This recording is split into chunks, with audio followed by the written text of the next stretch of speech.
Hello everyone, welcome back to my YouTube channel the entrepreneur. जैसा कि आप जानते हैं और आप देखते भी आ रहे हैं, यहाँ पर हम लोग बहुत सारी वीडियोस पहले भी बना चुके हैं जिसमें हमने बहुत सारे इंटरेस्टिंग और इंफॉर्मेटिव टॉपिक्स को कवर किया था। आज बहुत दिनों के बाद आना हुआ बिजी होने की वजह से, लेकिन आए हैं तो कुछ आपको नया और अच्छा सिखाने की कोशिश करेंगे। आज हम लोग, जैसे कि आप लोग बोर्ड पे देख पा रहे होंगे, अपनी क्लास 11 की बुक में अगर आप देखेंगे तो वहाँ पहला चैप्टर मिलेगा। और ये चैप्टर सिर्फ क्लास 11 में आपके काम नहीं आता, क्योंकि इसकी आप बहुत ही जो छोटे छोटे से टॉपिक है वो आप 10th में भी पढ़ चुके हैं। मेन तो ये 11th का चैप्टर है, पर 12th क्लास में भी इसका बहुत ज्यादा इस्तेमाल होता है, खास करके फिजिकल केमिस्ट्री। और आगे भी ये बहुत काम आएगा, क्वेश्चन आपको इससे बहुत अच्छे अच्छे बनते हैं। इसमें हम लोग कई सारे टॉपिक्स को कवर करेंगे और आज हम लोग पूरे इस चैप्टर को एक वीडियो में कवर करने की कोशिश करेंगे। तो करना आपको बस इतना सा है, आखिर तक वीडियो को देखना है, अच्छी लगे तो लाइक करना है और दोस्तों को इसके साथ शेयर करना है। तो बिना टाइम को वेस्ट करे कुछ नॉर्मल सी बातें जो आप 8th क्लास में पढ़ते हैं उनको डिस्कस कर लेते हैं। सबसे पहला some basic concept of chemistry, यानी यहाँ पे हम लोग केमिस्ट्री के कुछ बेसिक कॉन्सेप्ट्स की बात करेंगे। बेसिक कॉन्सेप्ट मतलब वो बेसिक ही होंगे। पहली बात तो आती है केमिस्ट्री होती क्या है। तो आपको पता होगा केमिस्ट्री की मार्केट में अलग अलग डिफिनेशन चल रही है, पर जो मेन और सबसे सही डिफिनेशन बनती है वो ये है कि केमिस्ट्री एक ब्रांच ऑफ साइंस है जिसमें हम लोग क्या पढ़ते हैं, किसी भी मैटर की केमिकल और फिजिकल प्रॉपर्टी के बारे में पढ़ते हैं। अक्सर लोग गलती क्या कर देते हैं, वो बोलते हैं कि इसमें हम लोग एटम मॉलिक्यूल के बारे में पढ़ते हैं। तो आपके सवाल हो सकता है कि आपने सिर्फ एटम मॉलिक्यूल के बारे में पढ़ा, टेम्परेचर, वॉल्यूम, प्रेशर, एनर्जी ये सब क्या है, कलर, स्टेट, ये सब तो एटम या मॉलिक्यूल नहीं है। तो आप फंस सकते हैं उसमें। तो आप सिंपल बताइएगा, ऐसी ब्रांच ऑफ साइंस जिसमें मैटर की केमिकल या प्रॉपर्टी के बारे में डिस्कस किया जाए, वो ब्रांच ऑफ साइंस केमिस्ट्री कहलाती है। केमिस्ट्री मेरी 3 तरीके की होती है। पहली तो होती है फिजिकल, दूसरी होती है इनऑर्गेनिक और तीसरी होती है ऑर्गेनिक। फिजिकल में हम लोग ज्यादातर कैलकुलेशन की बात करते हैं, यानी जिस चीज को हम कैलकुलेट कर लेते हैं, मेजरमेंट यहाँ पर होता है। इनऑर्गेनिक में इनऑर्गेनिक कंपाउंड के बारे में बात करते हैं, यानी बाकी सारे कंपाउंड्स जिसमें कार्बन ना हो, डायरेक्टली हाइड्रोजन से अटैच्ड। अब बोलेंगे इस कार्बन डाइऑक्साइड और H2CO3 के बारे में तो यहाँ पढ़ते हैं, तो भाई साहब वो क्या है, inorganic compound. Organic compound pure carbon study, carbon की सारी चीजों के बारे में पढ़ते हैं। यहाँ पर हम लोग बेसिकली कार्बन की ही पढ़ाई करते हैं। तो ये 3 ब्रांच ऑफ साइंस थी जो उसको केमिस्ट्री में बांट दिया गया, तीनों को अलग अलग। तो हमने जैसा कि बोला कि मैटर की प्रॉपर्टी को पढ़ते हैं, तो सबसे पहला सवाल तो यही उठता है कि ये मैटर है क्या चीज। बचपन से अगर आप 6 क्लास के बच्चे को पकड़ के पूछे तो कुछ याद हो चाहे ना हो, मैटर जरूर याद होता है। Anything that occupies space and has मास। अब बड़े क्लास में आ गए हैं तो थोड़ा सा इसमें आप ऐड ऑन कर लीजिए, anything that occupies space has mass and can be sensed by any of the 5 sense organs। यानी जिसका पहली बात तो क्या हो, आप पास वेट हो, दूसरी चीज वो स्पेस ले रहा हो यानी जगह घेर रहा हो, और वो किसी भी हमारे 5 सेंस ऑर्गन्स जैसे आई, ईयर, नोज, टंग, स्किन, इन पांचों में से किसी एक से भी सेंस अगर किया जा रहा होगा तो वो क्या कहलाएगा, मैटर कहलाएगा। मैटर के स्टेट के बारे में बात कर रहे हैं तो बचपन से हम लोग सुनते आए सॉलिड, लिक्विड और गैस। 2 एडिशनल भी हैं जिनको बोलते हैं प्लाज्मा और बोस आइंस्टीन कंडेंसेट। सॉलिड की बात करें तो सॉलिड क्या होता है, ऐसा कोई स्टेट ऑफ मैटर जिसका फिक्स शेप हो, फिक्स वॉल्यूम हो, इंटरमॉलिक्यूलर फोर्स ऑफ अट्रैक्शन बहुत हाई हो, इंटर एटॉमिक डिस्टेंस बहुत कम हो, कंप्रेसिबिलिटी बिल्कुल ना हो, डेंसिटी बिल्कुल हाई हो। लिक्विड की बात करें तो इसमें क्या हो, फिक्स्ड शेप ना हो, फिक्स्ड वॉल्यूम हो, इंटर एटॉमिक डिस्टेंस सॉलिड से थोड़ी सी ज्यादा हो, फोर्स ऑफ अट्रैक्शन सॉलिड से थोड़ी सी कम हो, डेंसिटी सॉलिड से कम हो, कंप्रेसिबिलिटी सॉलिड से ज्यादा हो। गैसेस की बात करी जाए तो इसका ना तो फिक्स शेप हो ना तो फिक्स्ड वॉल्यूम हो, इसमें हम बात करें कंप्रेसिबिलिटी बहुत हाई हो, यानी आसानी से लिक्विड कंप्रेस करके बनाई जा सकती है। और बात करें फोर्स ऑफ अट्रैक्शन बहुत ही ज्यादा कम हो, क्योंकि इंटरएटॉमिक डिस्टेंस बहुत ज्यादा होती हो। ये तीन तो बेसिक थे। ये प्लाज्मा नया कहां से आ गया? तो कोई भी सुपर हीटेड सब्सटेंस या तो आयनाइज्ड सब्सटेंस प्लाज्मा कहलाता है। जैसे आपने देखा किसको? फायर को। क्या फायर को हम लोग सॉलिड बोल सकते हैं? बिल्कुल नहीं बोल सकते हैं। लिक्विड कहां बोल सकते हैं? क्या आग बहती थोड़ी रहती है मेरी, ना तो गैस बोल सकते हैं। तो फायर को बोल क्या सकते हैं? तो फायर आती है मेरी इस क्लास में। कोई भी सुपर हीटेड या सुपर आयनाइज्ड सब्सटेंस प्लाज्मा कहलाता है। प्लाज्मा बॉल आपने कहीं सोशल मीडिया वगैरह पे देख भी ली होगी। बोस-आइंस्टीन कंडेंसेट क्या होता है? कोई भी स्टेट ऑफ मैटर अगर सुपर कूल्ड कर दिया जाए, ये अपना कोई अलग से स्टेट नहीं होता है। मैं सॉलिड को ही इतना ज्यादा सुपर कूल्ड कर दूं तो वो कहां चला जाता है? बोस-आइंस्टीन कंडेंसेट पे चला जाता है। लिक्विड, गैस, प्लाज्मा तीनों ही को अगर सुपर कूल्ड कर दिया जाए तो क्या बन जाता है? Bose-Einstein condensate. दो साइंटिस्ट के नाम पे रखा गया है, बोस इंडियन साइंटिस्ट और आइंस्टीन को तो सभी जानते हैं। तो ये हो गए मेरे 5 स्टेट ऑफ मैटर। इसके बाद बात आती है एलिमेंट्स की। किसकी बात आती है? एलिमेंट्स की। देखिए ये सब बहुत बेसिक सी चीजें हैं, सबको पता होगा, इसीलिए बहुत तेजी के साथ इसको कवर करने की कोशिश कर रहे हैं, जिसमें जिस कॉन्सेप्ट को हमें डीप में समझाना है उसमें हम टाइम दे सकें। एलिमेंट्स क्या होता है? कोई भी प्योर सब्सटेंस। कोई भी प्योर सब्सटेंस। प्योर सब्सटेंस बोले तो सिंगल टाइप ऑफ चीजों से मिलकर बना हो, एंड दैट चीज एटम, वो आपको पता है। प्योर सब्सटेंस यानी कोई भी ऐसी चीज जो नेचर में फ्रीली अकर करती है वो क्या कहलाती है? एलिमेंट कहलाती है। जैसे बात करें हम, क्या मेरे हाथ वाला ये मार्कर एलिमेंट है? तो बिल्कुल नहीं है। ये एक प्लास्टिक है और प्लास्टिक एक नेचुरल तो नहीं है, पहली बात तो। दूसरी बात तो प्लास्टिक के अंदर क्या सिर्फ प्लास्टिक की चीज है? प्लास्टिक तो अपना किसी चीज से मिल करके बनी है ना, कार्बन और हाइड्रोजन से मिल करके बनी है। तो ये एलिमेंट कहां से हो गई? तो भाई साहब जो मेरी चीजें बिल्कुल प्योर हो, यानी अपने ही आप से मिल करके बनी हो, वो क्या कहलाती है? एलिमेंट। जैसे हम आपके सामने एग्जांपल है गोल्ड का। क्या ऐसा होता है आप गोल्ड लेकर के आए, आपने माइक्रोस्कोप में देखा तो गोल्ड के एटम के अलावा बीच में कहीं आयरन का एटम मिल जाए? नहीं हो सकता ऐसा। गोल्ड अगर हम 1 ग्राम गोल्ड लेकर के आए, प्योर गोल्ड की बात हो रही है, मिलावट वाली की नहीं। प्योर गोल्ड अगर हम लेके आए तो उसके अंदर सारे एटम किसके होंगे? गोल्ड के ही होंगे। एलिमेंट के अंदर 3 टाइप की चीजें होती है जनरली। एक होती है मेरी मेटल, एक होती है मेरी नॉन मेटल, एक होती है मेरी मेटालॉइड।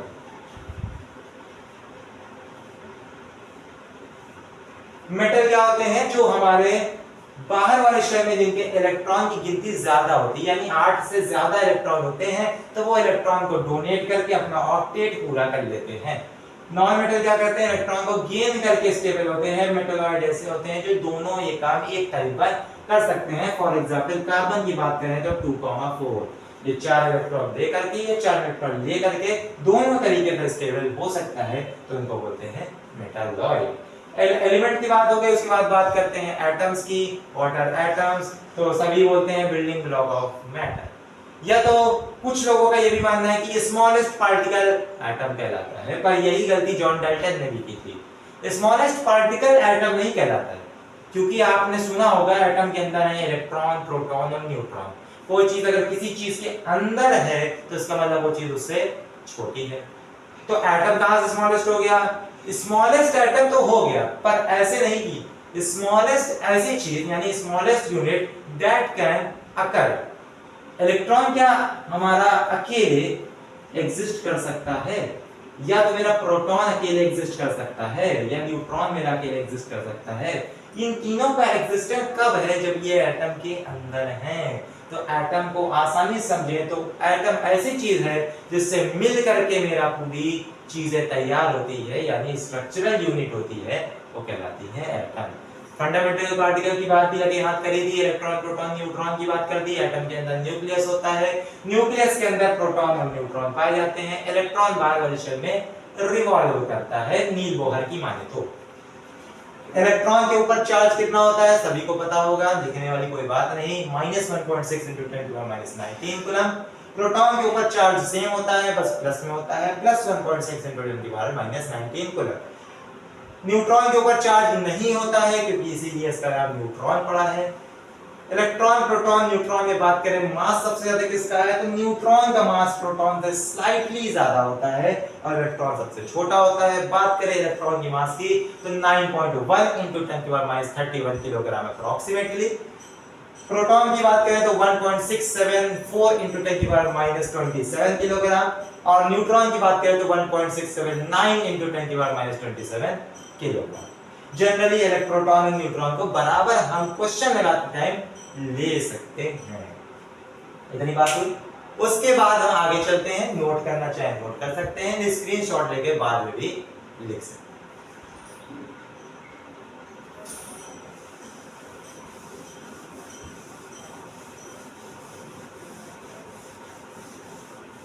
एटम से आगे बढ़े हम लोग, पहुंच गए कहां, मॉलिक्यूल्स की दुनिया में। मॉलिक्यूल्स और सबसे ज्यादा इस्तेमाल इसी का होता है, मॉलिक्यूल्स का। मॉलिक्यूल्स क्या है, जब मेरे कुछ एटम यानी व्हेन 2 और मोर atom combine together they form molecules. जब दो या दो से ज्यादा एटम आपस में कंबाइन हुए तो वो मॉलिक्यूल कहलाए। अच्छा भाई साहब, ठीक। और जितने नंबर ऑफ एटम कंबाइन हुए आपस में वही क्या कहलाती है, उसकी एटॉमिसिटी कहलाती है। इसकी एटॉमिसिटी बात करें अगर हम एटॉमिसिटी की तो नंबर ऑफ एटम्स कंबाइंड। जैसे फॉर एग्जांपल मेरे पास एक हाइड्रोजन है। हाइड्रोजन ये क्या मॉलिक्यूल है, नहीं भाई साहब, हाइड्रोजन क्या है, एक एलिमेंट है, क्योंकि हाइड्रोजन के अंदर भी क्या है, हाइड्रोजन ही तो है। उसके बाद मुझे यहां में मिल गया दूसरा हाइड्रोजन, ये भी एलिमेंट है। हमने इनको आपस में करा दिया कंबाइन, तो मेरा बन गया H और H यानी H2। और ये H2 क्या रिप्रेजेंट कर रहा है, one molecule of hydrogen. One molecule of hydrogen, one molecule of hydrogen. तो बात समझ में आई हमारी, ठीक है, समझ में आई। उसके बाद बात करें वन मॉलिक्यूल ऑफ हाइड्रोजन की एटॉमिसिटी क्या है, तो क्या है एटॉमिसिटी, दो। कितने एटम मिले, दो एटम मिले, तो एटॉमिसिटी क्या हो गई, दो हो गई। फॉर एग्जांपल बात करें ऑक्सीजन की एटॉमिसिटी की तो दो, ओजोन की एटॉमिसिटी की तो तीन। ये सब क्या हो गया, मेरी एटॉमिसिटी हो गई। हम जैसे बात कर लेते हैं P4 फास्फोरस, 4 एटम मिलके बनता है, तो इनकी एटॉमिसिटी क्या हो गई, 4 हो गई। ये हुई मॉलिक्यूल्स की कहानी। मॉलिक्यूल्स हो गए। मॉलिक्यूल भी फिर क्या रुक जाते हैं, नहीं भाई, मॉलिक्यूल तो रुक नहीं सकते। तो मॉलिक्यूल आपस में कंबाइन हो जाते हैं, क्योंकि हम अगर कुछ कंपाउंड बनाना चाहते हैं तो हम डायरेक्टली एलिमेंट से तो कम बनाते हैं, ज्यादा किससे बनाते हैं, मॉलिक्यूल से बनाते हैं। तो कंपाउंड को अगर आपसे पूछ ले कंपाउंड क्या होता है, तो आप कंपाउंड की दो डेफिनेशन बता सकते हैं। डेफिनेशन नंबर 1 कि जब दो या दो से ज्यादा मॉलिक्यूल आपस में कंबाइन करें तो कंपाउंड बनाए, या तो फिर एक ऐसा सब्सटेंस जिसके अंदर एलिमेंट का रेशियो फिक्स्ड होता है, वो क्या कहलाएंगे, कंपाउंड। दो डिफिनेशन, दोनों अपनी अपनी जगह पे सही, दोनों में से जो सी आपको सही लगे वो आप इस्तेमाल कर सकते हैं। हालांकि आप अब समझ गए होंगे इतने बड़े क्लास में पहुंचने के बाद मॉलिक्यूल और कंपाउंड की डिफिनेशन तो नहीं पूछी जाएगी। कंपाउंड्स, जब मेरे व्हेन 2 और more molecules combine together they form a compound। ठीक है, तो और की बात करें, the substance having fixed ratio of their elements is known as compound. जैसे फॉर्मूला, हाइड्रोजन का पहला मॉलिक्यूल मेरे पास ये हो गया, ऑक्सीजन गैस का भी एक मॉलिक्यूल लिया हमने, आपस में दोनों को कंबाइन कराया, बन गया मेरा H2O। बचपन की बैलेंसिंग हमें याद है, तो ये हो गया भाई 2H2 + O2 2H2। क्या दिखाना चाह रहे हैं, दो मॉलिक्यूल हाइड्रोजन के मिले, एक मॉलिक्यूल ऑक्सीजन गैस से, तो दो मॉलिक्यूल वाटर के बने, दो मॉलिक्यूल वाटर के बने। पर ये जो वाटर है, ये जो वाटर है, ये क्या है मेरा, एक कंपाउंड है। क्या है मेरा, कंपाउंड है। क्यों कंपाउंड है, क्या वाटर का रेशियो कभी चेंज हो सकता है? आप बारिश का पानी देखिए, चाहे नदी का पानी देखिए, चाहे तालाब का पानी देखिए, चाहे अपने नल का पानी देखिए, या तो फिर आप नाली का पानी देखिए, सबका रेशियो क्या होता है, H2O। कभी ऐसा हुआ कि HO2 आ गया हो, या HO3 आ गया हो, या H3O4 बन गया हो? नहीं, H2O ही होगा। तो यही मेरा क्या है, कंपाउंड है। अब कंपाउंड को आगे मिक्स किया तो मिक्सचर बन गया। मिक्सचर बनने की एक शर्त यह है कि मिक्सचर बनते टाइम कोई नया प्रोडक्ट ना बनना चाहिए। जैसे अगर मैं पानी को चीनी में मिलाता हूं तो क्या बनेगा, चीनी पानी का घोल। एंड दैट चीनी पानी का घोल क्या है, एक मिक्सचर है। क्या चीनी पानी का जो घोल बना उसकी प्रॉपर्टी चीनी या पानी से अलग है? नहीं। स्टेट किस जैसा, पानी जैसा। टेस्ट किस जैसा, चीनी जैसा। प्रॉपर्टी चीनी पानी को मिला करके बन गई, कोई नया प्रोडक्ट नहीं बना, तो इसको बोलते हैं मिक्सचर। दो तरीके के मिक्सचर, पहला होमोजीनियस, दूसरा हेट्रोजीनियस। होमोजीनियस ऐसे मिक्सचर जिसके अंदर का कंसंट्रेशन सेम होता है, ओवरऑल कंसंट्रेशन सेम होता है। कुछ लोगों का मानना क्या, होमोजीनियस ऐसे मिक्सचर जो सेम टाइप ऑफ चीज से मिलकर बने, हेट्रोजीनियस ऐसे मिक्सचर जो अलग टाइप ऑफ चीज से मिलकर बने। तो सवाल ये है, सेम टाइप से चीज मिलकर मिक्सचर कहां नहीं। अगर आप पानी में पानी मिला रहे हैं तो क्या फायदा, क्या है कोई मिक्सचर बन रहा, बोलेंगे पानी पानी का घोल, ऐसा तो हो नहीं सकता। तो दो अलग अलग कंपाउंड होते हैं पर कंसंट्रेशन सेम होता है। फॉर एग्जांपल, अगर हमने पानी में चीनी या नमक घोल दिया, उसको पूरे अच्छे से मिक्स कर दिया, तो आप जो पहला चम्मच का टेस्ट होगा वही आखिरी चम्मच का टेस्ट होगा। क्यों, क्योंकि जितनी चीनी आपको ऊपर मिलेगी उतनी चीनी आपको नीचे में मिलेगी। तो ये हो गया होमोजीनियस। और हेट्रोजीनियस की बात करी जाए तो कंसंट्रेशन अलग अलग। पानी में आप तेल मिला दीजिए चाहे जितना मिला दीजिए, तेल आपको ऊपर मिलेगा, पानी आपको नीचे मिलेगा। तो आपको अगर पानी चाहिए तो आप नीचे से पीजिए, तेल चाहिए तो आप ऊपर से पीजिए, यानी कंसंट्रेशन सेम नहीं रहेगा। तो ये हो गया हेट्रोजीनियस मिक्सचर। मिक्सचर बनाने टाइम अगर मेरा या तो एक भी चीज, कोई भी एक चीज अगर वाटर बन गई, मिक्सचर बनाया हमने दो चीजों से मिलकर, मान लो ये A + B मिलाकर हमने बनाया कुछ AB टाइप की चीज, और हम ये बोल रहे क्या, ये है मेरा मिक्सचर किसी चीज का। अगर A या B में से कोई भी एक चीज वाटर हो गई, A या B में से कोई भी एक चीज वाटर हो गई, तो ये मिक्सचर if A और B becomes water, तो ये मिक्सचर मेरा क्या कहलाएगा, सॉल्यूशन कहलाएगा। क्या कहलाएगा, सॉल्यूशन कहलाएगा। सॉल्यूशन बनते ही हमें दो चीजें दिमाग में आ जाती हैं, एक आ जाती है सॉल्यूट, एक आ जाती है सॉल्वेंट। देखिए आज हम आपकी जो बेसिक की गलतियां आप करते हैं वो भी हम डिस्कस करते चल रहे हैं साथ में। सॉल्यूशन बनते ही हमें दो चीज याद आई, सॉल्यूट जो चीज, और दूसरी चीज सॉल्वेंट। सॉल्यूट कोई पूछे क्या होता है तो आप बताते हैं जो चीज घोली जाए। सॉल्वेंट क्या होता है, जिस चीज में घुल जाए। 7th 8th क्लास तक बिल्कुल सही बात है, कोई गलती की बात ही नहीं है। सॉल्यूट वही होता है जिसको घोला जाता है, सॉलिड वही होता है जिसको घोला जाता है। फॉर एग्जांपल अगर हम चीनी और नमक का केस ले, चीनी पानी और चीनी नमक का इसलिए केस क्योंकि आपने कभी ना कभी एक बार चीज को घोला जरूर होगा। चीनी पानी में कौन घुल जाता है, चीनी घुल जाती है। कौन घोलता है, पानी घोलता है। तो सॉल्यूट कौन हुआ, चीनी हुई। सॉल्वेंट कौन हुआ, पानी हुआ।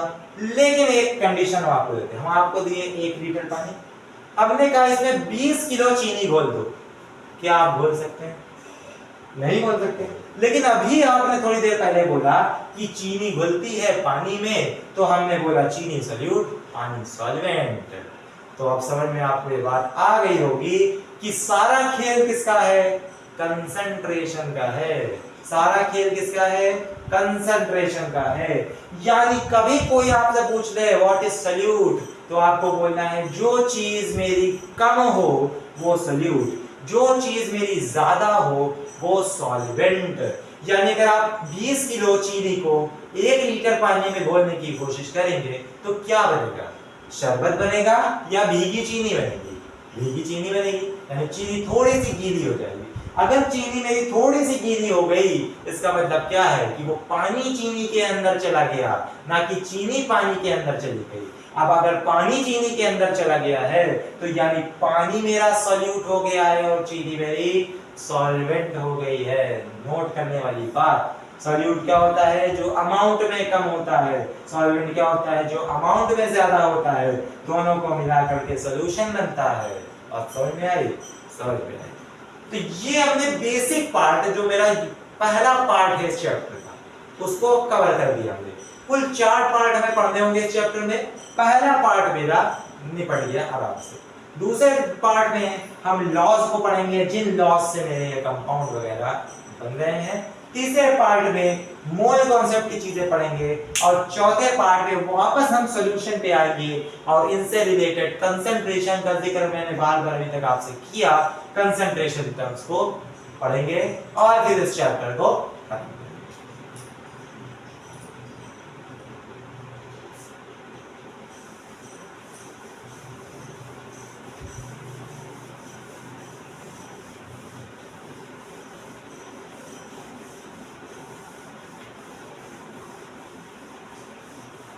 अब चैप्टर नेम भी हटा ही देना चाहिए।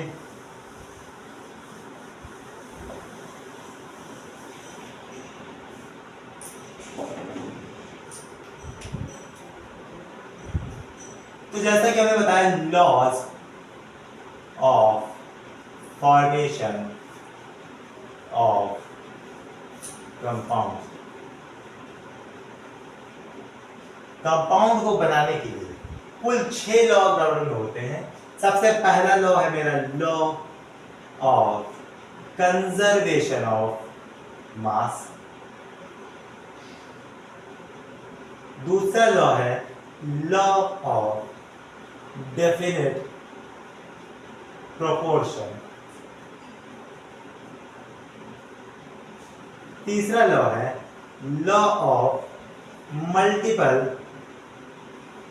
प्रोपोर्शन। ये थोड़ा हेडिंग जैसे उसको फील दिया जाए। चौथा लॉ है मेरा गे लुसैक्स लॉ। पांचवा लॉ है एवोगाड्रोस लॉ।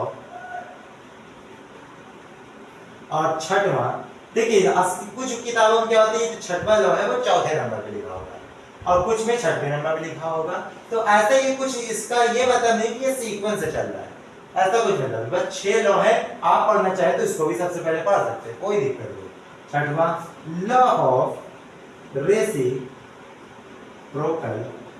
प्रोपोर्शन। इसको नीचे हमने क्यों रखा? क्योंकि ये मेरा 11th स्टैंडर्ड में कम पूछा जाता है, यानी सिर्फ डिफिनेशन वगैरह आती है, इसके क्वेश्चन थोड़ा सा कम बनते हैं। अगर इन पांचों में से हम सबसे ज्यादा इंपॉर्टेंट कोई अगर अलग करना है तो वो ये 3 है। ये 3 सबसे ज्यादा इंपॉर्टेंट है, जो हर जगह आपके काम आएंगे और असली में कंपाउंड बनाने में भी इन्हीं का काम ज्यादातर होता है, क्योंकि ये तो मेरा फंडामेंटल सा है। What is law of conservation of mass? सबसे पहला सवाल तो sir, law of conservation of mass क्या होता है? Mass can neither be created nor be destroyed but can transfer from one form to another form. यानी ना तो मास मेरा बन सकता है, ना तो मास मेरा बिगड़ सकता है, बस वो एक फॉर्म से दूसरे फॉर्म में जा सकता है। अच्छा भाई, क्यों नहीं बन सकता? हम 10 किलो लकड़ी लेकर के आए, 10 किलो लकड़ी लेकर के आए, हमने जला दिया, हमने इस 10 किलो लकड़ी को क्या कर दिया? बर्न कर दिया। तो मेरे कुछ राख बनी, ऐश बनी। क्या ये ऐश 10 किलो होगी? जी नहीं, बिल्कुल नहीं होगी 10 किलो। तो बाकी मास कहाँ गया? आपने कहा मास can neither be created nor be destroyed, तो हमने बोला कि ये 10 किलो राख नहीं बनी, ठीक बात। क्या ये जलते टाइम हीट नहीं बाहर निकली होगी? क्या जलते टाइम लाइट एनर्जी नहीं मिली होगी? क्या जलते टाइम ना के बराबर ही सही, पर साउंड एनर्जी नहीं मिली होगी। क्या जलते टाइम हीट का एक्सचेंज नहीं हुआ होगा? क्या जलते टाइम वर्क नहीं हुआ होगा? हुआ होगा ना। तो जितनी भी सारी एनर्जीज है आप इसमें जोड़ दीजिए उनको, तो क्या ये 10 किलो बन जाएगी? बन जाएगी। यानी मेरे जो मास था वो अब एनर्जीज बन के बाहर निकल गया, कई तरीके की एनर्जी बन के बाहर चला गया। क्योंकि ये हमें भी पता है ना कि किसी चीज की 100% एफिशिएंसी नहीं होती है। तो क्यों नहीं होती? क्योंकि लॉस होता है। अब ऐसा थोड़ी कि 10 किलो लकड़ी जादू से राख बन के कम हो गई, नहीं, एनर्जी का चेंज हुआ है, एनर्जी बन के चली गई, धुआं निकला, हीट निकली, लाइट निकली, साउंड हुआ, वर्क हुआ, एनर्जी निकली। तो ये सब क्या थी? मेरी एक्सचेंज था। लेकिन ये तो मजा आया ही नहीं, ये तो केमिस्ट्री जैसा फील आया ही नहीं। लॉ ऑफ कंजर्वेशन ऑफ मास, ये तो पूरी फिजिक्स लग गई। तो लॉ ऑफ कंजर्वेशन ऑफ मास को केमिस्ट्री तो बनाई जा सकती है, बाकी इनको अभी हटाते हैं, क्योंकि अभी मुद्दा मेरा law of conservation of mass. Basic समझा आपने कि ना तो मास बन सकता है, ना तो मास बिगड़ सकता है, बस मास कहाँ चला जाता है? दूसरे फॉर्म में चला जाता है। केमिस्ट्री का फील अगर मुझे देना है तो मैं बोलता हूं मास ऑफ रिएक्टेंट बराबर होता है मास ऑफ प्रोडक्ट के। ये बन गया प्योर केमिस्ट्री वाली चीज। हालांकि कोई भाषा में चेंज है ही नहीं, जो पहले बोला स्टेटमेंट में वही लिख दिया हमने एक लाइन में। मास ऑफ रिएक्टेंट्स बराबर होता है मास ऑफ प्रोडक्ट्स के। जिनको ना पता हो बता दे, रिएक्टेंट ऐसी चीज जो हमने ली, प्रोडक्ट ऐसी चीज जो रिएक्शन में खुद बनाई। प्रोडक्ट हम नहीं ले सकते, रिएक्टेंट ही हम लेते हैं, ठीक है। जैसे for example CH4 plus O2 makes CO2 plus H2O plus energy. ये है, मैंने बोला मैंने CH4 ली थी 10 लीटर, ऑक्सीजन ली थी मैंने मान लो 12 लीटर, कार्बन डाइऑक्साइड मैंने ली थी 4 लीटर, वाटर मेरा बना 8 लीटर।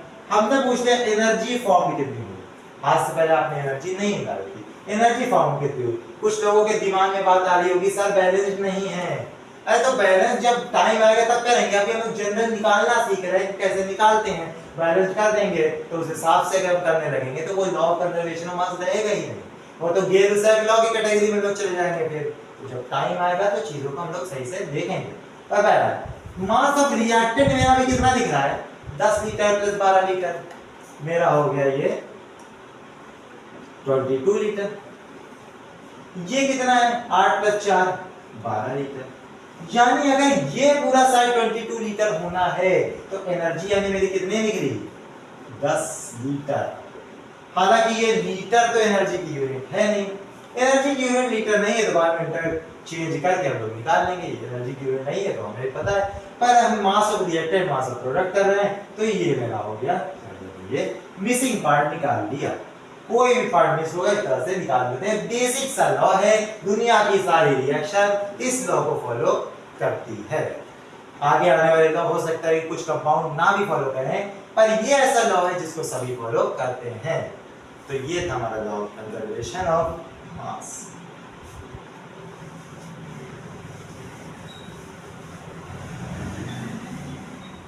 दूसरा लॉ, नाम को थोड़ा सा चेंज करना पड़ेगा बस, law of definite proportion. When elements combine together to form compounds, they do so in fixed ratio and independent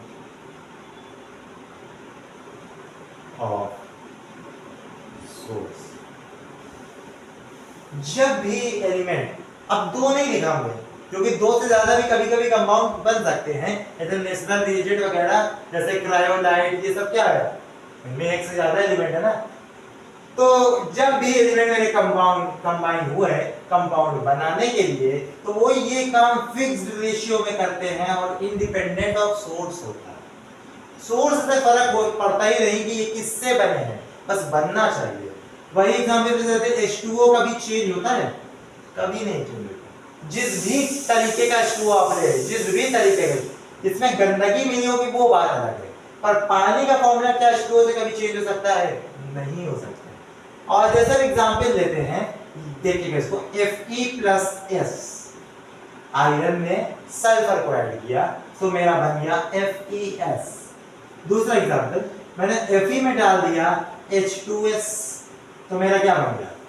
FeS+H2। उसके बाद मैंने ले लिया FeCl2 प्लस CuS तो मेरा क्या बन जाएगा? FeS plus CuCl2। मैंने ले लिया FeCO3 प्लस कुछ भी ले ZnS तो मेरा बन गया FeS प्लस ZnCO3। ये जो 4 स्टेप है लेने के तरीके देखिए।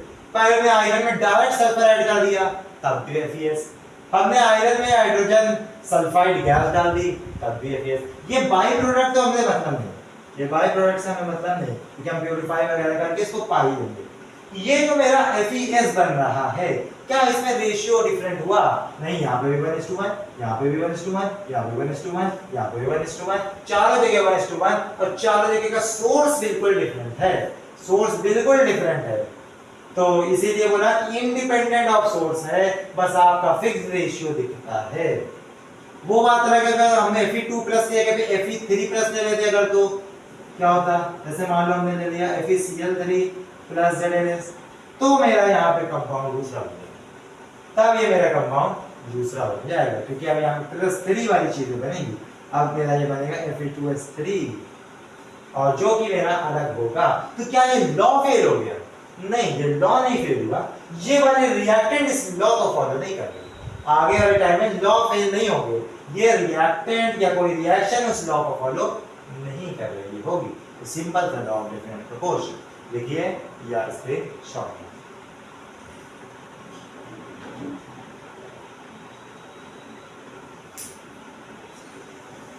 तीसरा नंबर और इंपॉर्टेंट लॉ थोड़ा सा समझने वाला, वो है लॉ ऑफ मल्टीपल प्रोपोर्शन। आसानी के साथ समझेंगे तो सब कुछ सही से समझ में आता है।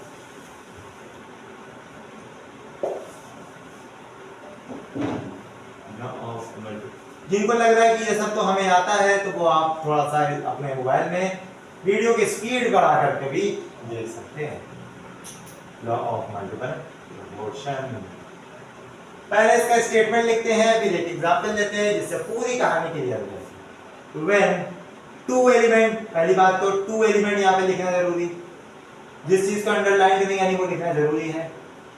Combine to form more than two types of elements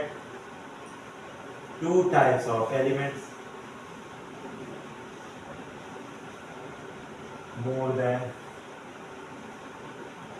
one types of element, ये more than हमने लगा दी ना, more than one types of element, then one of them having fixed mass and another with different mass,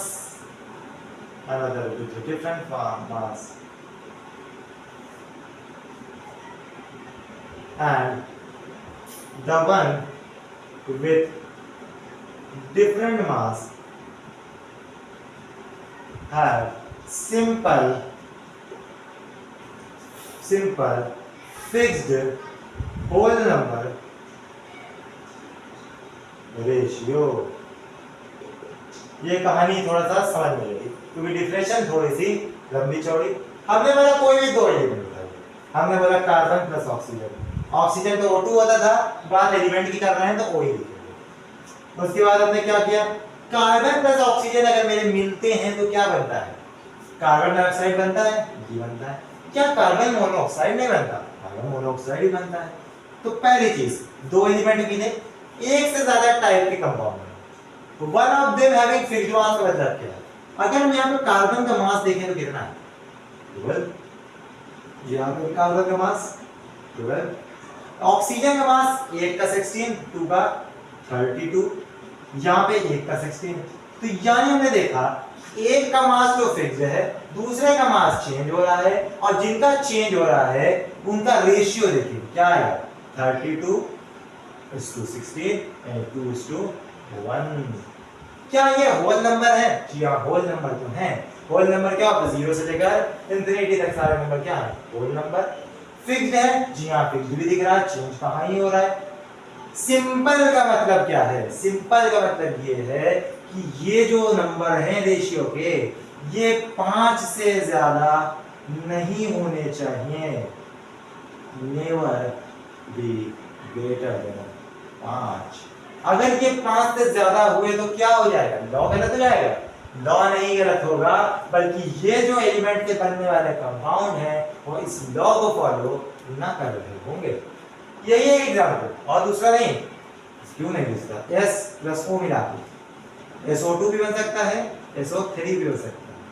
sulphur का यहाँ पे 32, oxygen का यहाँ 32, sulphur का यहाँ 32, ऑक्सीजन का यहाँ 48।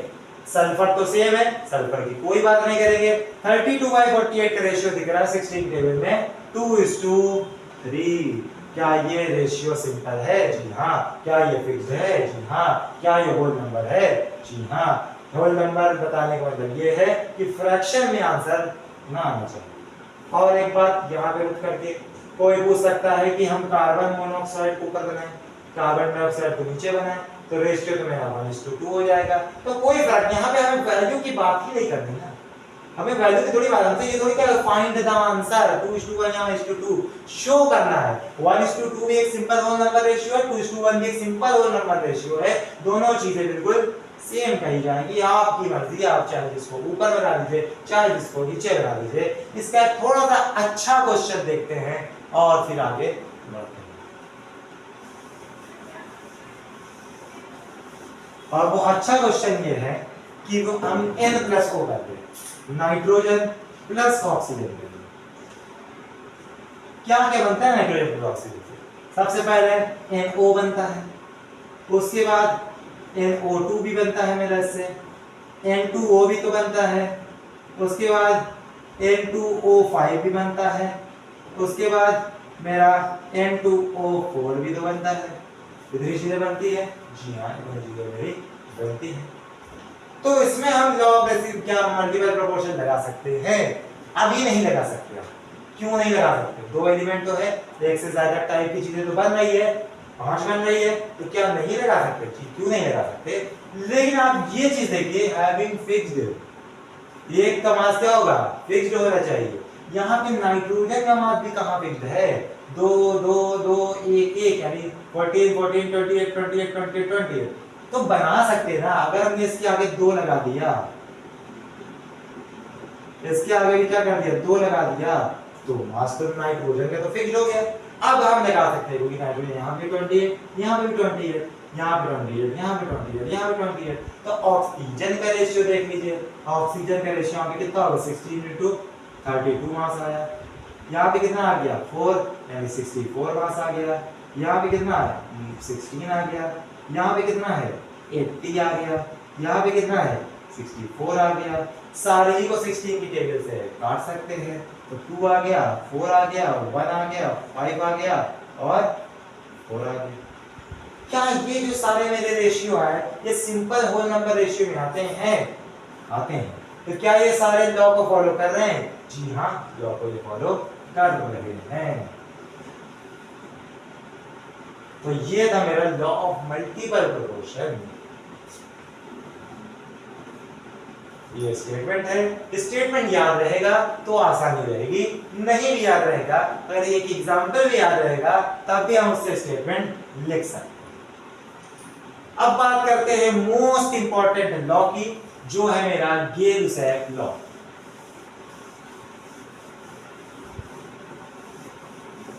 काफी आसान, सबसे आसान लॉ अगर हम बोले तो यही होगा 6 के अंदर।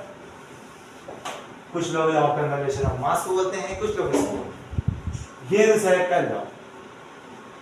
जो बच्चे 11th क्लास में आईसीएससी बोर्ड से पढ़ करके आए हैं, उन्होंने इसको 10th में पढ़ा हुआ होगा। सीबीएसई और यूपी बोर्ड वालों के लिए सारे ही लॉ में है, क्योंकि उनके में तरीका से मोल कॉन्सेप्ट चीज नहीं होती। ये सेकंड, व्हेन टू और मोर gases, only gases, when two or more gases combine together, they do so in fixed ratio. No simple ratio required, no whole number ratio required. The answer can be in fraction और हमारा simple नहीं 6, 7, 8, 10, 12, 100 कुछ भी हो सकता है। बस ratio क्या होता है, हमेशा फिक्स्ड होता है। कॉम्बिनेशन का रेशियो फिक्स्ड होता है, किसमें, गैस में। तो सॉलिड और लिक्विड है तो फिर क्या करेंगे, बैठ जाएंगे, नहीं। तो इन्होंने दिया था एक note, for solid and liquid ratio should be 0। यानी सॉलिड और लिक्विड की कहानी आ जाए तो रेशियो क्या हो जाता है, 0। लॉ सुनते ही ड्रॉबैक, लॉ सुनते ही ड्रॉबैक। बिना एग्जाम्पल दिए, अगर जिस इक्वेशन में गैस ना होगी तो हम क्या करेंगे, लॉ नहीं लगा सकते, सिंपल सी बात। जैसे हमने बोला कि मेरे पास है कार्बन प्लस ऑक्सीजन, ये बना मेरा CO। कार्बन क्या है, गैस है? नहीं। ऑक्सीजन मेरा गैस है? जी हाँ। कार्बन डाइऑक्साइड मेरा क्या है, गैस है? जी हाँ। इक्वेशन इसमें बैलेंस्ड होनी चाहिए। आपको अगर बैलेंसिंग करने में दिक्कत होती है तो हमने ऑटोमेटिकली आपको एक वीडियो पहले से बना करके दे दी है बैलेंसिंग की। रिडॉक्स रिएक्शन भी बैलेंस करना सिखाया है और नॉर्मल केमिकल इक्वेशन भी बैलेंस करना सिखाया है, नॉर्मल मेथड से भी और ट्रिक के साथ भी। तो आपने नहीं देखा है तो जाकर के देख सकते हैं। पर बहरहाल यहाँ इक्वेशन बैलेंस है। कार्बन सॉलिड है तो इसका रेशियो 0, ऑक्सीजन एक गैस है, आगे क्या लगा, 1। कार्बन डाइऑक्साइड क्या है, गैस है, तो रेशियो क्या हो जाएगा, 0:1:1। हमने बात करी H2 + Cl2 makes 2HCl की, तो H2 का रेशियो 1, Cl2 का रेशियो 1, इसका रेशियो 2। हमने फिर बात करी N2 + 3H2 makes 2NH3, ये रिवर्सिबल रिएक्शन, 1:3:2।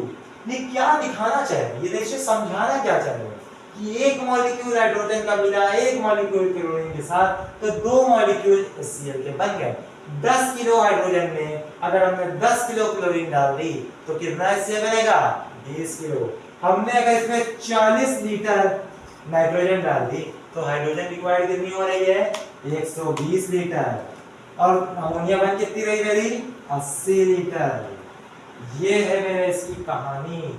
यहाँ पे देखिए, ये है मेरा अगर 20 लीटर तो कार्बन डाइऑक्साइड कितनी बनेगी, 20 लीटर।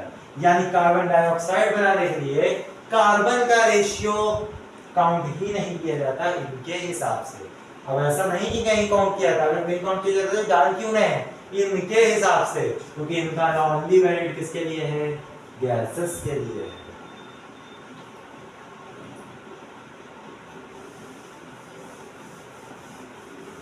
क्वेश्चन किस तरह से आता है, हमसे पूछा कि मेरे पास 200 लीटर मीथेन गैस थी और मेरे पास 420 लीटर ऑक्सीजन गैस थी।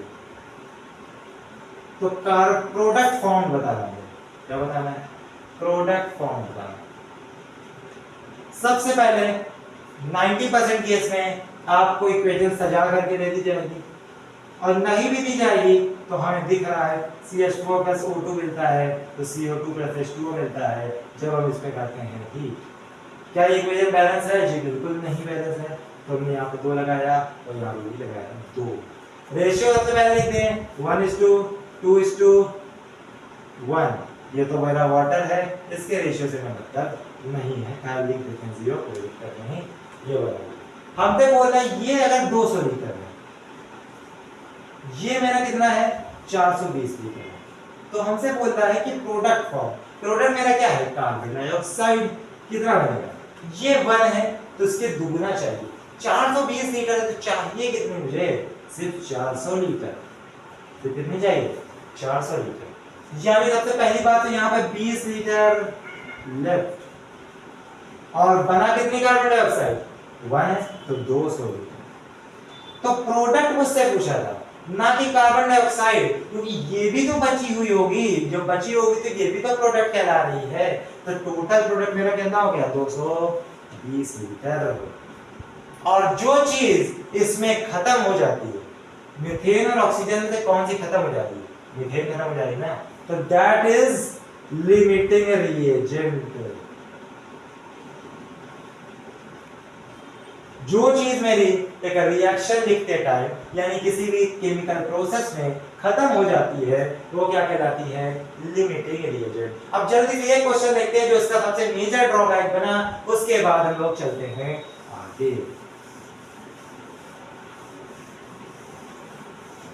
हमने एक इक्वेशन सुनी हुई है हमेशा, CaCO3 ब्रेक किया CaO plus CO2, solid solid solid कहाँ, 0 0 0 1। ये देखिए इसका मतलब क्या कि हमने 0 CaCO3 लिया, 0 CaO बना, पर 1 CO2 बन गया। ये एक बन कैसे सकता है जब हमने CaCO3 कुछ लिया ही नहीं, तो ये CO2 बन कहां से रहा है, यही है इनका मेजर प्रॉब्लम है।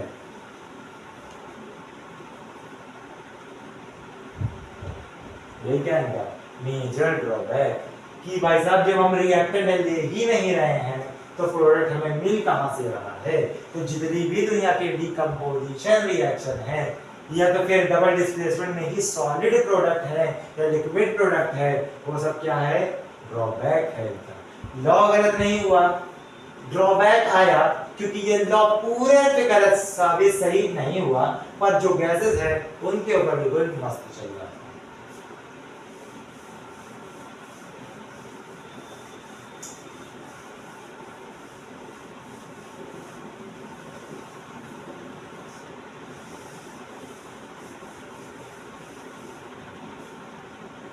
अपना देखते हैं अगला लो, Avogadro low.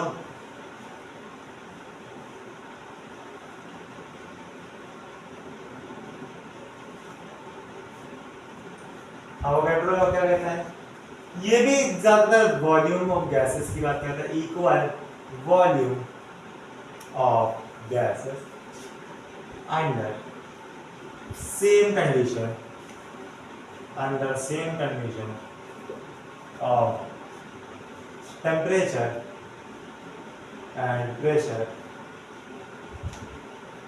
contains same number of molecules। Avogadro law मेरा क्या कहता है, अवोगाड्रो एक साइंटिस्ट के नाम था, उनके हिसाब से लॉ है इक्वल वॉल्यूम ऑफ गैस। सबसे पहली कंडीशन कि गैस के वॉल्यूम सेम है, तो condition of temperature and pressure same कर दो, फिर आप मॉलिक्यूल देखेंगे कि अपने आप से मिलेगा। कहीं पे भी ये बात हुई नहीं कि कौन सी गैस मिलेगी, कहीं पे नहीं बात नहीं। यहां तक कि ये भी नहीं बताया कि ये चीज इनर्ट पे नहीं लगेगी, इनर्ट पे भी ये चीज लगेगी इक्वल वॉल्यूम पे। फॉर एग्जांपल मैंने ली सल्फर डाइऑक्साइड, आपने ले ली मीथेन गैस, और किसी और आदमी ने ले ली ऑक्सीजन गैस। हम तीनों ही ने माना कि हम तीनों कहां पे हैं, 25 डिग्री सेल्सियस पे हैं, और प्रेशर 1 atm है अगर मेरा, तो इसके ये मेरे कितने ली, मैंने 2 लीटर, ये मैंने ले ली 2 लीटर, ये भी 2 लीटर। तो इसके अंदर अगर मेरे x मॉलिक्यूल है तो इसके अंदर भी कितने मॉलिक्यूल, x मॉलिक्यूल के अंदर कितने, x मॉलिक्यूल। मान लो ऑक्सीजन वाले ने इसको कर दिया 6 लीटर, तो नंबर ऑफ मोल कितने हो जाएंगे, इसलिए 3 गिनो, तो नंबर ऑफ मोल मॉलिक्यूल्स 3 गुना। मान लो इसने कर दी 1 लीटर, तो इसके हो जाएगा आधा यानी 2 लीटर। यानी कुल मिला के अगर मेरा वॉल्यूम सेम है, कंडीशन सेम है, तब नंबर ऑफ मॉलिक्यूल सेम है, बाकी कंडीशन सेम रखी, मॉलिक्यूल हमने ऊपर नीचे किए तो रेशियो के साथ चेंज हो गए। अब मान लो वॉल्यूम मैंने सेम रखा, और कंडीशन अलग कर दी, यानी ये है मेरा 25 डिग्री सेल्सियस पे 1 एटीएम पे, ये है मेरा 35 डिग्री सेल्सियस पे 1 एटीएम पे, और ये है मेरा 45 डिग्री सेल्सियस पे 0.5 एटीएम पे। तब आप अंदाजा नहीं लगा सकते, तब आप अंदाजा नहीं लगा सकते हैं कि अब क्या हो रहा होगा, क्योंकि अब आपको चेक करना पड़ेगा, क्योंकि कंडीशन सेम रखेंगे तब हम मॉलिक्यूल निकाल सकते। अब अलग अलग कंडीशन पे, अलग अलग कंडीशन के हिसाब से अलग अलग नंबर ऑफ मॉलिक्यूल मेरे गैस में होते हैं। तो ये था अवोगाड्रो लॉ। लेकिन अवोगाड्रो लॉ के अंदर भी एक अलग सी दुनिया छुपी है, क्योंकि सवाल तो ये उठ गया है कि कितने मॉलिक्यूल होंगे, सेम तो होंगे, कितने मॉलिक्यूल होंगे। तो कितने मॉलिक्यूल होंगे उसके लिए इन्होंने दिया है चीज जो कह रहा है अवोगाड्रो नंबर, जो एक मैजिकल नंबर से कम नहीं। इन्होंने कॉन्सेप्ट दिया किसका का, मोल का। इन्होंने किसका कॉन्सेप्ट दिया, मोल का कॉन्सेप्ट। इन्होंने बोला जैसे कि कोई भी 12 पेंसिल मेरी 1 डजन कहलाती है, 144 पेंसिल 1 ग्रॉस कहलाती है। तो उसी तरह अगर मेरी 6.022 into 10 की पावर 23 पेंसिल है तो ये 1 मोल पेंसिल कहलाएगी। यदि मोल कुछ नहीं बल्कि ये अमाउंट ऑफ सब्सटेंस है, कितना अमाउंट ऑफ सब्सटेंस है, इतना अमाउंट ऑफ सब्सटेंस है, कितना अमाउंट ऑफ सब्सटेंस है, इतना अमाउंट ऑफ सब्सटेंस है। और दैट इतना, ये जो नंबर है इसको बोलते हैं अवोगाड्रो नंबर। n और नीचे छोटा सा a, Avogadro number. Avogadro number हुआ, मोल की बात भी हुई। ये मोल को थोड़ा सा पहले प्रैक्टिकल समझ लेते हैं, फिर बात करते हैं कि इसको फॉर्मूला से डायरेक्ट कैसे निकाल दें, क्योंकि प्रैक्टिकल करने में एग्जाम हम टाइम थोड़ी ना वेस्ट करेंगे। जैसे कहानी को आगे बढ़ाया जाए, कहानी को आगे बढ़ाया जाए, हमसे कोई आकर के पूछे ये बताओ मेरे पास ये वाटर है, इसके नंबर ऑफ मॉलिक्यूल्स गिन दिखाओ। अब जिस बच्चे ने साइंस नहीं पढ़ी तो वो बोलेगा पागल हो गया, हम एक वाटर के नंबर ऑफ मॉलिक्यूल कैसे निकाल सकते हैं, मॉलिक्यूल तो हमें आंख से दिखते भी नहीं तो हम गिनेंगे कैसे, पहली बात तो मॉलिक्यूल अलग कैसे करेंगे वाटर से। तो वो क्या करेगा, चला जाएगा आराम से, जान जाएगा कि आपने सही से पढ़ाई नहीं की। अगर आपने थोड़ी सी भी पढ़ाई की होगी तो आप उससे कहेंगे हम आपको वाटर का मॉलिक्यूल जरूर बता सकते हैं, पर आप हमें वाटर लेकर आइए 18 ग्राम।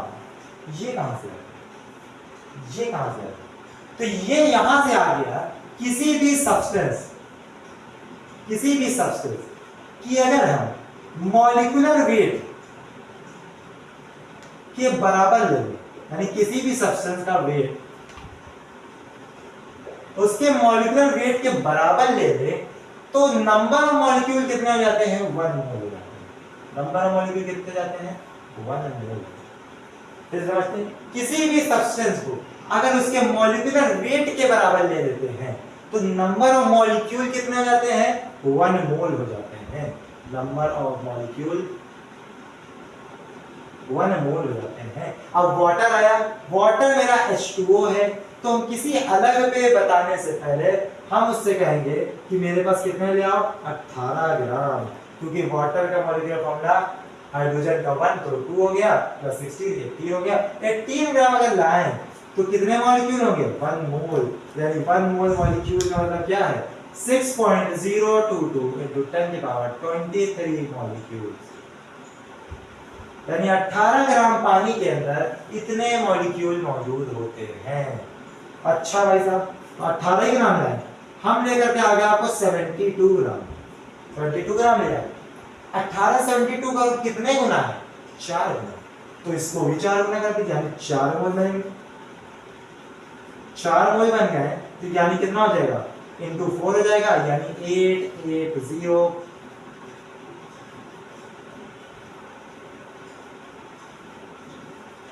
तो पानी में तो आपका अंदाजा लग गया, हम लेकर के आए NaCl, हम लेकर के आए NaCl, हमारे घर में NaCl था।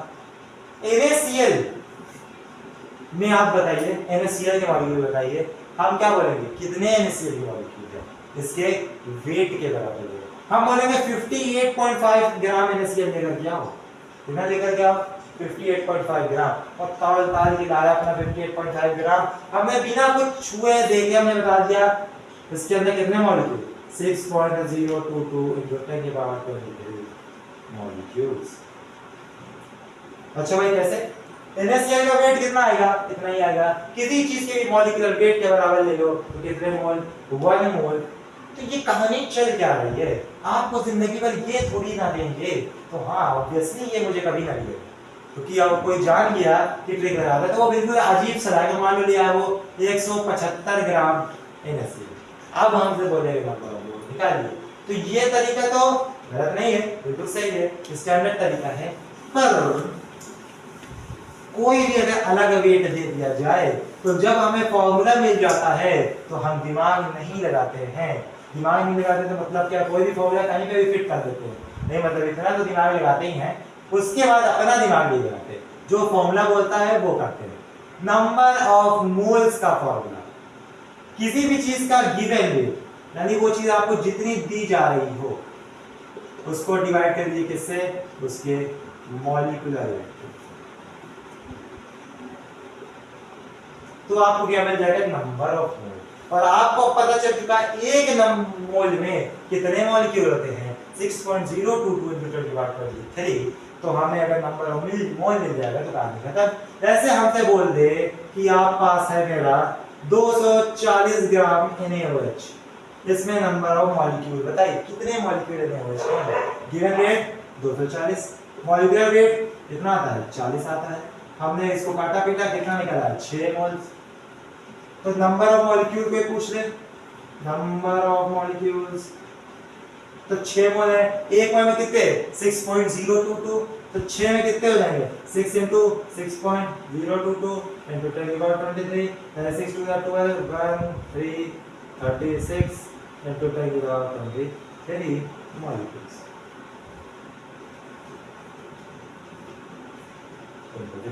ये नंबर ऑफ मोल का फॉर्मूला कह सकते हैं इम्पोर्टेंट। यानी अवोगाड्रो ने इसी हिसाब से बताया कि कितने मॉलिक्यूल होंगे, बता दिया कि इक्वल वॉल्यूम लोगे तो इक्वल वॉल्यूम लिया तो नंबर ऑफ मोल के बराबर हुए। नंबर ऑफ मोल निकालने के तरीका ये हमें बता दिया, लेकिन तारीफ की बात है ये मैजिकल नंबर, तारीफ की बात है ये मैजिकल नंबर। शुरुआत में इसको हम लोग अवोगाड्रो हाइपोथेसिस कहते थे, लोग सोचते थे कि अवोगाड्रो का अपना मानना है, पर आगे चल के जब ये चीज साबित हुई तो अवोगाड्रो का लॉ बन करके सामने आई। जब इतनी कुछ बात कर ही ली हमने मोल्स वगैरह की, तो हम देखते हैं मोलर वॉल्यूम। क्या लेते हैं? Molar volume.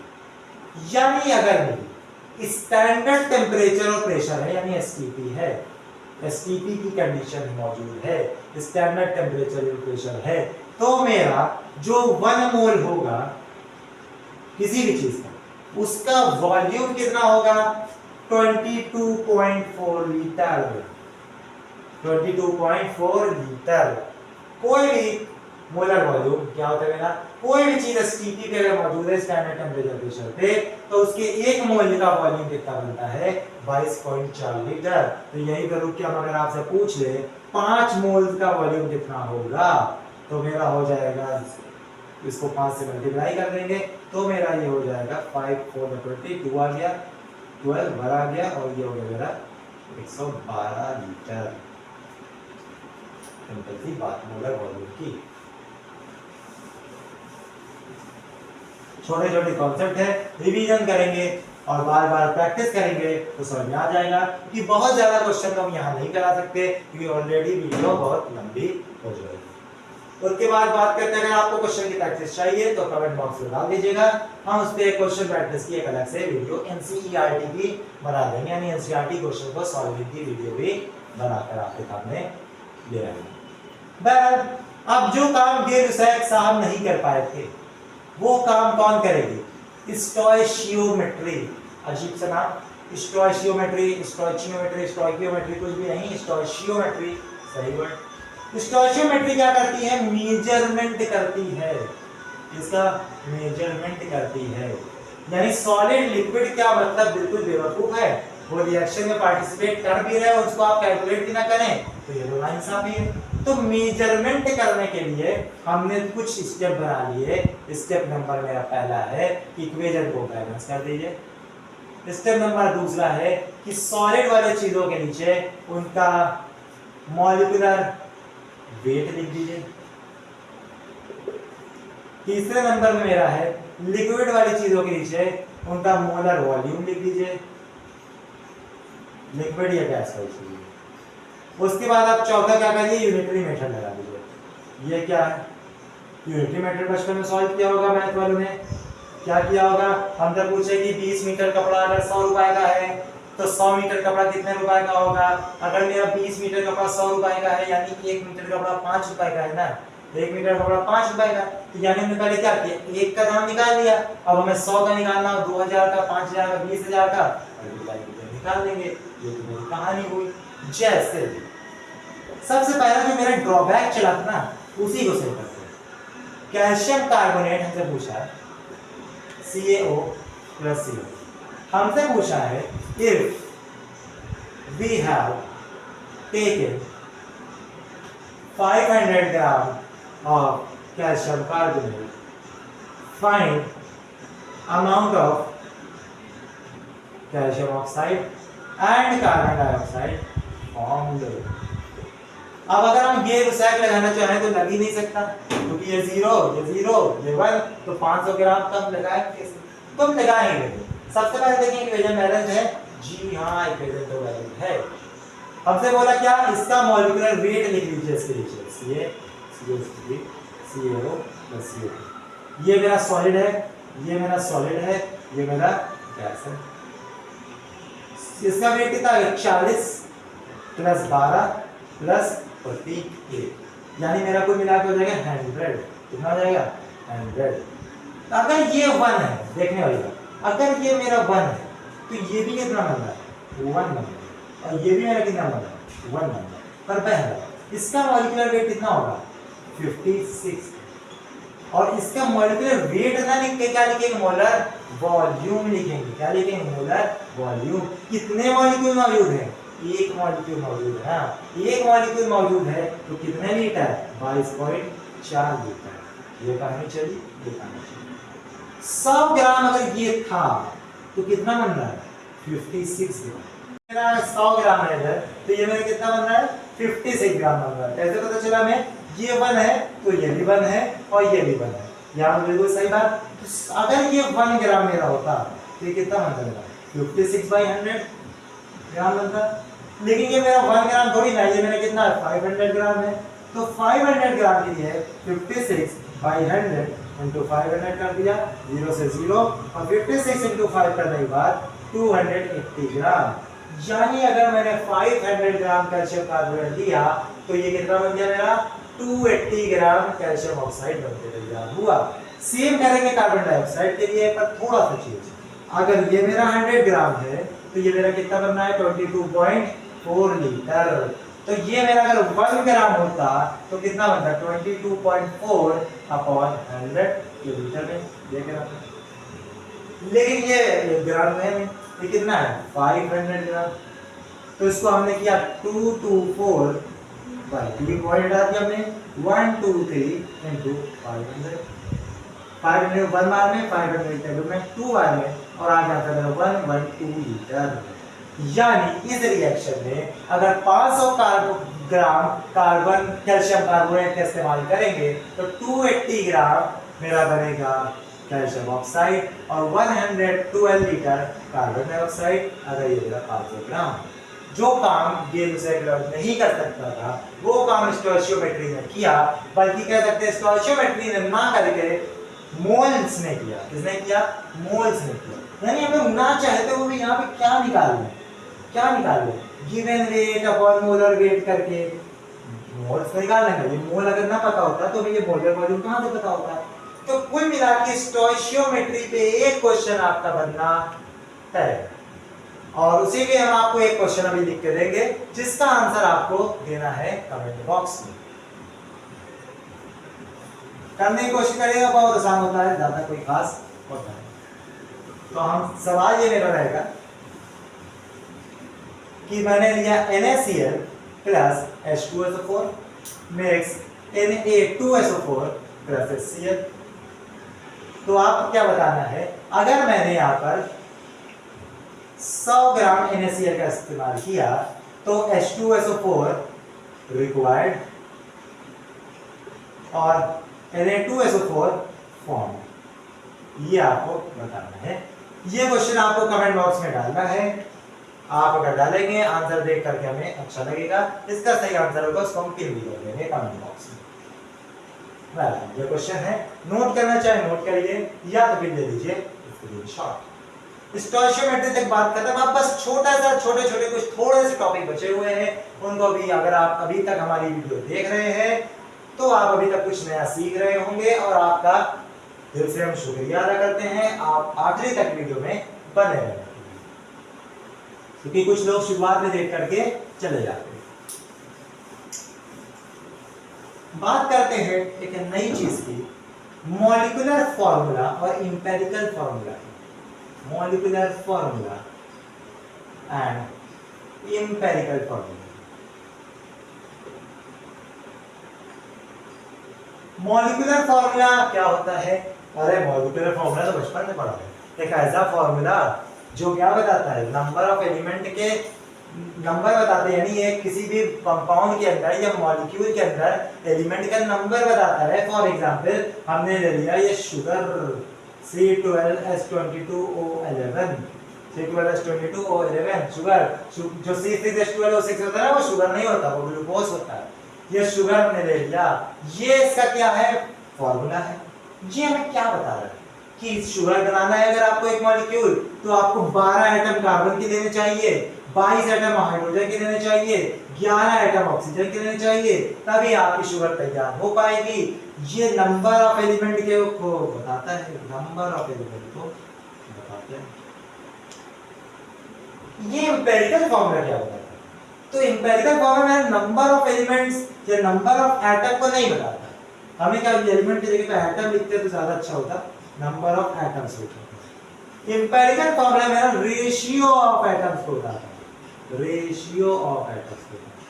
अच्छा भाई, रेशियो ऑफ एटम्स को बताता है। जैसे हमने लिया ग्लूकोज, क्या लिया, ग्लूकोज C6H12O। ये जो हमने अभी लिखा है ये तो मेरा मॉलिक्यूलर फॉर्मूला है, सिंपल सी बात, हमें साफ दिख रहा है। लेकिन अगर हम चाहे तो उसको 6 की टेबल से काट भी तो सकते हैं, तो क्या हो जाएगा CH2O। ये जो मेरी चीज बनी ये क्या कहलाया, मॉलिक्यूलर फॉर्मूला, नहीं इंपेरिकल। ये क्या कहलाया, इंपेरिकल फॉर्मूला। क्यों, ये क्या बता रहा है, अगर आप जितने भी कार्बन ले रहे हैं, ऑक्सीजन उसके बराबर लीजिएगा और हाइड्रोजन उससे डबल लीजिएगा। आप जितने भी ले रहे हैं, क्या C6H12 एक ही है, हमने वो ले लो कितने मॉलिक्यूल, 10 मॉलिक्यूल।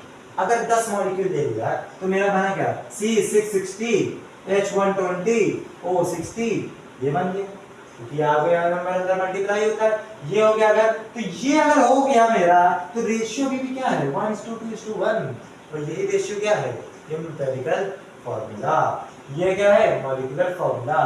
तो अभी अगर आप थोड़ा सा भी समझदार है या आपने कहीं थोड़ा सा भी गौर किया, तो आप ये देख पा रहे हैं एम्पिरिकल फॉर्मूला अलग से कोई चीज नहीं है, अलग से कोई चीज नहीं है, बल्कि एक मॉलिक्यूलर फॉर्मूला का सिंपलेस्ट फॉर्म ही क्या है, एम्पिरिकल फॉर्मूला। यानी इसको बोल सकते हैं हम लोग abbreviated form of molecular formula is our empirical formula. तो अब हम लोग देखते हैं मॉलिक्यूलर फॉर्मूला और एम्पिरिकल फॉर्मूला में रिलेशन देखते हैं।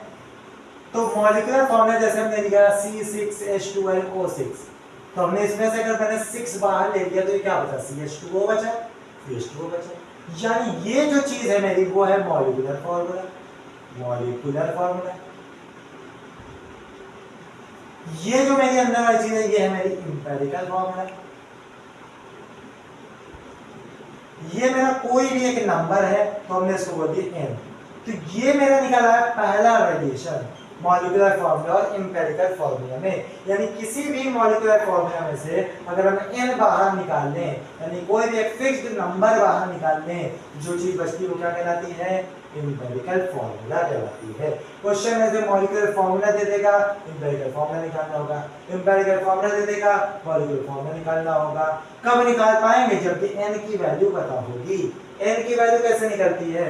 मॉलिक्यूलर फॉर्मूले से अगर मैं मास कैलकुलेट करता हूं तो ये कहलाता है मॉलिक्यूलर मास। एम्पिरिकल फॉर्मूला से निकालते हैं तो कहलाता है एम्पिरिकल मास। और ये तो n है, यानी n मेरा हो जाएगा मॉलिक्यूलर मास अपॉन एम्पिरिकल मास। ये हो गया मेरा फॉर्मूला नंबर दूसरा, ये हो गया मेरा पहला। और ये दो काम आपको बहुत ज्यादा यूज होंगे आगे चल के, क्योंकि फॉर्मूला से मॉलिक्यूलर फॉर्मूला में एम्पिरिकल फॉर्मूला बनाया, n को बाहर लेके ये n की वैल्यू निकालने के लिए हमने कर दिया मॉलिक्यूलर मास अपॉन एम्पिरिकल मास। परेशान होने की कोई बात नहीं, इसका अगर हम मास कैलकुलेट करेंगे कितना आएगा 180, इसका मास अगर कैलकुलेट करेंगे कितना आएगा 30। अगर मैं 180 बाई 30 कर भी देता हूँ तो अब तक कितना आ जाएगा 6। और क्या ये 6 ही तो था, ये 6 था। सिंपल। एक बस छोटा सा टॉपिक 1 मिनट का यहीं पे देख लेते हैं, क्योंकि अलग से कोई इसको समझने की ज्यादा खास जरूरत नहीं। वेपर डेंसिटी की, वेपर डेंसिटी का मतलब ये है अलग अलग वेपर की डेंसिटी निकालना थोड़ा सा मुश्किल काम है, तो हम रिलेटिव वेपर डेंसिटी निकाल लेते हैं। रिलेटिव वेपर डेंसिटी मतलब क्या होता है? किसी चीज से रिलेट करके उसकी वेपर डेंसिटी बता देना। जैसे अब हम किसी चीज से बताएंगे तो किसी चीज से हल्की हो जाएगी, किसी चीज से भारी हो जाएगी, यानी आंसर प्लस माइनस में आने लगेगा। तो फिर क्या हो? तो साइंटिस्ट ने सोचा कि क्या करना है, हाइड्रोजन गैस का रेफरेंस लेंगे, क्योंकि कोई भी गैस या कोई भी वेपर होगा वो उससे भारी ही होगा, यानी उससे हल्का नहीं होगा। तो इन्होंने वेपर डेंसिटी का रिलेशन किससे लिया? हाइड्रोजन गैस से लिया। यानी मैं बता रहा, अगर हमें रिलेटिव वेपर डेंसिटी चाहिए, किसी चीज की रिलेटिव वेपर डेंसिटी चाहिए, तो हम क्या लेंगे?